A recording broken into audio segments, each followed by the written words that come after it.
Episode with learning the basics of TinkerCAD. Today we're going to solely focus on grouping objects. Okay, grouping objects. So that means taking one thing, taking another thing, and putting them together to make one item. So let's look at maybe pyramid. Okay, so let's click, drag one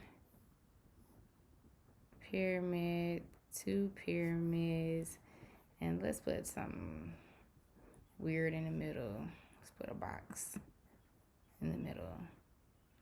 Okay, so we have our three items, the different colors. And so we want to make sure that item 1 and item 3 touches item 2. So because these are the ones we want to put together. And then of course, we can kind of rotate to see if they're actually touching, and they are. Okay, and so what you're going to do, you're going to want to highlight all three of these items. So you're going to click, hold down, and then go over all three items so they're not highlighted. So you will see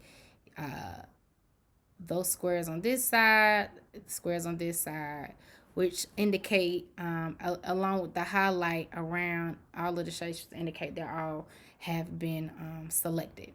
Okay, we're going to go up here to group.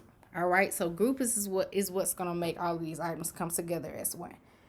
All right, so you can hit Control G, or you can just hit the group. I say just hit group. All right, so now the object is one object. It's not three different objects. So if I move that object, as you can see, it is moving all together now. One thing to keep in mind when dealing with putting different shapes together, it's gonna change color to one. It's gonna change the color to one color. So even though we had yellow and red shapes put together, it's gonna make it all one color because it is now all one item. So just keep that in mind. All right, that is it for learning how to group objects. It's very simple. If you have any questions, of course, you can contact us on Instagram or Facebook at eProjectGA, or you can contact us via email at info at eProjectGA.org. Thank you, and we will see you next time.